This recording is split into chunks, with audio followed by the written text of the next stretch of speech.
അസ്സലാമു അലൈക്കും വറഹ്മത്തുള്ളാ. മടവൂർ കാഫിലയുടെ പ്രയാണത്തിൽ പുതിയൊരു വഴിത്തിരിവിലേക്ക് ഏവർക്കും ഒരിക്കൽ കൂടി സ്വാഗതം. അൽഹംദുലില്ലാ, ഇന്ന് വേങ്ങര കച്ചേരിപ്പടി ഭാഗത്ത് ബഹുമാനപ്പെട്ട സയ്യിദ് അബ്ദുറഹ്മാൻ ജമലി തങ്ങളെ കാണാൻ വേണ്ടി എത്തിയതാണ്. തങ്ങൾ CM വലിയുള്ളാഹിയുമായി ബന്ധപ്പെടാനും ഒക്കെ ഭാഗ്യം കിട്ടിയ ഒരാളാണ്. അൽഹംദുലില്ലാ, നമ്മുടെ സുഹൃത്ത് വിളിച്ചു പറഞ്ഞപ്പോൾ അങ്ങനെ ഇവിടെ എത്തിയാണ്. അള്ളാഹു അവർക്കും ഷെയ്ഖുനയുടെ വലിയ റഹ്മത്ത് കൊണ്ട് ദുനിയാവും ആഖിറവും അള്ളാഹു നമുക്ക് എല്ലാവർക്കും വിജയിപ്പിച്ച് തരട്ടെ ഇൻഷാ അല്ലാ. ഏതായാലും തങ്ങളുടെ അനുഭവമാണ് ഇന്ന് കാഫിലയിലൂടെ നമ്മൾ കേൾക്കുന്നത് ഇൻഷാ അല്ലാ. അള്ളാഹു സുബ്ഹാനഹു തആല നമ്മിൽ നിന്ന് മരണപ്പെട്ടു പോയവർക്കൊക്കെ CM വലിയുള്ളാഹിയുടെ വലിയ റഹ്മത്തും അവിടുത്തെ വലിയ നോട്ടവും അവിടുത്തെ റഹ്മത്ത് കൊണ്ട് ദുനിയാവും ആഖിറവും വിജയിച്ചവരുടെ കൂട്ടത്തിൽ നമ്മളെയും പ്രത്യേകിച്ച് നമ്മളിൽ നിന്ന് മരണപ്പെട്ടു പോയവരെയും അള്ളാഹു ഉൾപ്പെടുത്തുമാറാകട്ടെ ഇൻഷാ അല്ലാ. തങ്ങളുടെ കേൾവിക്ക് കുറച്ച് പ്രയാസമുണ്ട്, പ്രായമായല്ലോ. അപ്പോൾ ഇൻഷാ അല്ലാ അതിൻ്റെതായൊരു ബുദ്ധിമുട്ട് ഇതിലുണ്ടാവും. തങ്ങളെ റാഹത്തല്ലേ? തങ്ങൾ ആദ്യമായിട്ട് CM വലിയുള്ളാഹിയെ കണ്ടതും എങ്ങനെയായിരുന്നു കണ്ടത്, അവരുമായിട്ടുള്ള അനുഭവം എങ്ങനെയായിരുന്നു ഒന്ന് നമുക്ക് പറഞ്ഞു തരുമോ? ഞാൻ പറഞ്ഞുതരാം. ഞാൻ ഷേഖ് പള്ളിൻ്റെ കൊണ്ട് ഇമ്മാരിഞ്ഞാണ്ട് പോയി. നീട്ടി പറഞ്ഞേരി, നല്ല നീട്ടി വിശാലമായി പറഞ്ഞേരി. ഞാൻ ഷേഖ് പള്ളിൻ്റെ കൊണ്ടാണ് പോയി. ആ ഇടയിൽ കൊണ്ട് ചെന്നപ്പോൾ മോള് കയറി കോണി കയറി ചെന്നപ്പോൾ ഉസ്താദ് അവരുകൾ കിടക്കുകയാണ്. CM വലിയുള്ള ഞാൻ അസ്സലാമു അലൈക്കും എന്ന് പറഞ്ഞു. അപ്പോൾ എന്നോട് ഇങ്ങോട്ട് ചോദിച്ചു, എന്താ മോനെ വർത്താനം? സുഖം തന്നെയാണ്. തങ്ങളെന്താ വർത്താനം ചോദിച്ചു. അപ്പോൾ ഞാൻ സുഖം തന്നെയാണ്. അപ്പം ഞാൻ ഉസ്താദ് ഒരു കാര്യത്തിന് പോകുന്നതാണ്. എന്താ കാര്യം? എനിക്ക് കുറേ ബുദ്ധിമുട്ടുകളുണ്ട്. അപ്പോൾ എന്നോട് പറഞ്ഞു, ബുദ്ധിമുട്ടിൻ്റെ കുട്ടി തരണം ചെയ്തുകൊണ്ടേ ഇരിക്കുകയാണ് പലരും. അതുകൊണ്ട് നിങ്ങൾ കുടുങ്ങിയിട്ടില്ല. നിങ്ങളെ മുന്നിൽ അള്ളയുണ്ട്, പിന്നെ ഞാനും ഉണ്ട്. അതുകൊണ്ട് നിങ്ങൾ കുഴങ്ങൂല എന്ന് പറഞ്ഞു. അപ്പോൾ ഞാൻ ചോദിച്ചു, ഉസ്താദെ എനിക്കവിടെ ഒരു ബുദ്ധിമുട്ടുള്ള സ്ഥലമുണ്ട്, നിങ്ങൾ പോകാനൊക്കെ ബുദ്ധിമുട്ടുള്ള സ്ഥലമാണ് ഈ പോകുന്നത്, അവിടേക്ക് എത്തിക്കഴിയാൻ ബുദ്ധിമുട്ടാണ് എന്ന് പറഞ്ഞപ്പോൾ എന്നോട് പറഞ്ഞു, അവിടെ നേരെ ആയിക്കോളും, ശരിയായിക്കോളും എന്നാണ്.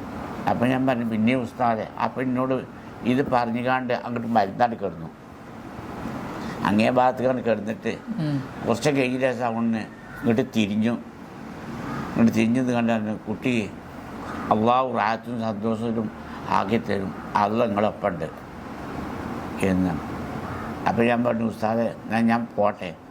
അപ്പോൾ പറഞ്ഞു, പിന്നെ നിങ്ങൾ പോകാൻ നിൽക്കി എന്നാണ്. ഇവിടെ വരികയാണ്. എൻ്റെ പുറത്ത് ഇങ്ങനെ ഒഴിഞ്ഞു 2-3 വട്ടം ഇങ്ങനെ ഒഴിഞ്ഞുകാണ്ട് പറഞ്ഞു, ഞങ്ങൾ പൊയ്ക്കോളി, അള്ളാഹു സഹായത്താക്കി തരും എന്ന്. അങ്ങനെ ഞാൻ കീസിന് ഒരു 50 ഉറുപ്പിക എടുത്ത് കൊടുത്തു.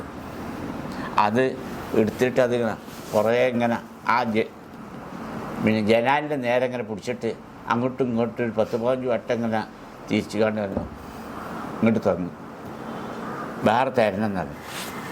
അപ്പോൾ ഞാൻ എൻ്റെ കീസിൽ പിന്നെ ഉള്ളത് 20 ഉറുപ്പിക. അത് കൊടുത്തപ്പോൾ അത് ആ കിടക്കണിലോട്ട് കൊണ്ട് വെച്ചു. ഇനി ഇങ്ങോട്ട് വരരുത് എന്ന് പറഞ്ഞു. ഞാനിവിടെ വരും, നിങ്ങളൊപ്പം ഞാനുണ്ട് എന്ന് പറഞ്ഞു. അപ്പോൾ ഞാൻ പറഞ്ഞു, ഉസ്താദെ ഞാൻ പോട്ടെ, നിങ്ങൾ പോയിക്കോളി, ഞങ്ങളൊപ്പം ഉണ്ട് എന്നാണ്. ഞാനവിടെ പോന്നു. ഈ 50 ഉറുപ്പിക ഇങ്ങോട്ട് തന്നു. പിന്നെ 20 ഉറുപ്പിക ഭയങ്കര പിന്നെ വെച്ചത്. അതിൻ്റെ ശേഷം ഞാൻ പോട്ടെ എന്ന് പറഞ്ഞാൽ ഞാൻ പോന്നതിന് ശേഷം പിന്നെ എന്നോട് പറഞ്ഞു, ഇങ്ങോട്ട് വരരുത് തന്നെ. ഞാൻ അങ്ങനെ രണ്ടാമത് ഞാനും ഒരു മൂല്യൻ പാടെ പോയി. ഇങ്ങോട്ട് വരരുത് തരണല്ലേ. ഞാനൊരു മൂല്യരെ നിർബന്ധത്തിന് ഞാൻ പറഞ്ഞു, ഉസ്താദെ ഈ മൂല്യരോട് പറഞ്ഞു, ഉസ്താദെ നിങ്ങൾ എന്നോട് നിർബന്ധിക്കരുത്, ഞാനത് പിന്നെ എന്നോട് ചെല്ലണ്ടെന്ന് പറഞ്ഞതാണ് എന്നാണ്. അപ്പോൾ നമ്മൾ പോയി നോക്കുക എന്താണ്. കോഴിക്കോട്ടിൽ നിന്ന് ഇങ്ങനെ വന്ന് ആ നേരെ റോട്ടിലാണ് അവിടെ ചെന്നപ്പോൾ ഒരു 100-300 ആൾ ഇങ്ങനെ ബലിയായിട്ട് നിൽക്കുന്നുണ്ട്. ഞാൻ ബലിയിരുന്നു, കാരണം നീതിയാണല്ലോ പാലിക്കേണ്ടത്. എൻ്റെ ബേക്കൽ ആ ഉസ്താദും നിന്നു. ഇവരൊക്കെ ഇങ്ങനെ കോണി ഇറങ്ങി ഇങ്ങനെ വരും, കയറുന്നുണ്ട് ഇറങ്ങുന്നുണ്ട് ഇങ്ങനെ പോയി കുറേ കഴിഞ്ഞ ദിവസം ഞാൻ കടക്കാൻ വേണ്ടിയിട്ട് അടിയിലെ ബാതിൽ കടക്കാൻ വേണ്ടി കടന്നപ്പോൾ പറഞ്ഞു, നിങ്ങൾക്ക് ഉസ്താദ് അസ്സലാമു അലൈക്കും പറഞ്ഞു. നിങ്ങളോട് പോകാനും പറഞ്ഞു. എൻ്റെ പേര് വിളിച്ചു കണ്ടാണ് ഉസ്താദ് അവിടെ അയാൾ പറഞ്ഞത്. ഉസ്താദല്ലേ വേറെ ആൾ വന്ന് പറഞ്ഞത്, നിങ്ങളല്ലേ അബ്ദുറഹ്മാൻ ചെറുവായത്തങ്ങൾ, അബ്ദുറഹ്മാൻ ചെറുവായി തങ്ങൾ നിങ്ങളോട് ഉസ്താദ് പോകാൻ പറഞ്ഞുകൊണ്ടു എന്നും പറഞ്ഞ് അസ്സലാം വലൈക്കും വാതിലണ്ട് അടിച്ചു. അപ്പം എൻ്റെ ബേക്കിലുള്ള ആൾക്കാരെല്ലാം പാടെ ചോദിച്ചു, നിങ്ങളെ കൊണ്ടാണ് ഇപ്പോൾ കുടിക്കുന്നത്. അപ്പോൾ ഈ ഉസ്താദ് ബാക്കി പറഞ്ഞു വരാം, തങ്ങൾ കിടക്കാൻ വേണ്ടി തങ്ങൾ എന്താ ചെയ്യുക? അപ്പം ഒരിക്കലുമ്പോൾ തോന്നി തങ്ങളാണ് തന്നെ പോലെ എല്ലാവരും അമർന്നു. മിണ്ടാണ്ടിന്ന് എല്ലാവരും മിണ്ടാണ്ട് പിന്നെ ആരും മിണ്ടാണ്ടില്ല. ഞാൻ എന്ത് ചെയ്യുന്ന പോട്ടെ എല്ലാവരോടും അസ്സലാം വലൈക്കും പറഞ്ഞ് ഞാൻ തിരിച്ചു പോകുകയും ചെയ്തു. എന്നോടാണ്ട് ചെല്ലരുത് തന്നെ. ഞാൻ പിന്നെ സിയാറത്തിന് ചെല്ലും. അപ്പം ഉസ്താദ് പറഞ്ഞത് ഇതല്ലേ, 2-3 മാസം 2 മാസം കൂടുമ്പോൾ ഒന്ന് സിയാർത്ത് ചെയ്ത് പോരും. അതിൻ്റെ ഇതാണ് ഒരു നന്ദിയാണ്. വലിയ മഹാനാണ്. ആദ്യമായിട്ട് കണ്ടപ്പോൾ ഉള്ള സൗന്ദര്യം, ആദ്യമായി ഓരോ കണ്ടപ്പോൾ ഉള്ള സൗന്ദര്യം അങ്ങനെ സൗന്ദര്യം പിന്നെ നല്ലൊരു വെള്ള തുണി എടുത്തുകൊണ്ട് പൗഡർ ഇങ്ങനെ ഇടുന്നുണ്ട്. പൗഡർ ഞാൻ ചെന്ന ശേഷം പൗഡർ ഇങ്ങനെ ഇട്ടിക്കാണ്ട് കെടുക്കുകയാണ്. എടുത്തിട്ടാണ് ഈ കിടക്കുന്നത് എങ്ങനെയായിരുന്നു? കിടക്കേണ്ട മരുന്ന് കിടക്കുകയാണ്, മരുന്ന് എടുക്കണം. ഞാൻ അരമണിക്കൂർ താടിയൊന്നുമില്ല, താടിയൊന്നുമില്ല, പറഞ്ഞ കുപ്പായം വസ്ത്രത്തിൽ പൗഡർ ഇങ്ങനെ ഇടക്കിടക്ക്. ഞാൻ അരമണിക്കൂറിന് മേലെ അവിടെ നിന്നു.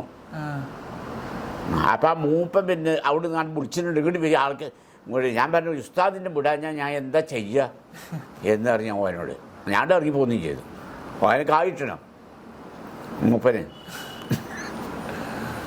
ഞാൻ പോകുകയും ചെയ്തു. അങ്ങനെ പിന്നെ ഇവിടെ ആരോ ചിലവരും വരും പറയും ഉസ്താദ് ഇവിടെ എന്നിപ്പാട് പോയല്ലോ. ഞാൻ തിരക്കണ്ടേ ഉസ്താദിൻ്റെ ഇങ്ങനെ ഇത് കാങ്ങും, ഇങ്ങനെ ഇതിങ്ങനെ നമ്മൾ കാങ്ങല്ല. ഒരു ഏത് നിങ്ങൾ ഷെയ്ഖുനാനെ കുറിച്ചാണ് ഉസ്താദ് എന്ന് പറയുന്നത് അല്ലേ? ഷെയ്ഖുനാൻ പറ്റിയ ഉസ്താദ് CM വലിയുള്ളാനെ പറ്റിയാണ് പറയുന്നത്. ഉസ്താദ് എന്ന് പറഞ്ഞു ഷെയ്ഖുന ഉസ്താദ് CM വലിയുള്ള കുത്തുബുല്ലാലം അൽഹംദുലില്ലാഹ് വലിയ മഹാനാണ്. അതിന് യാതൊരു സംശയമില്ല. ഏതായാലും വലിയ ഇതാണ് നിങ്ങളുടെ അനുഭവം അല്ലേ? എൻ്റെ അനുഭവം അതാണ്.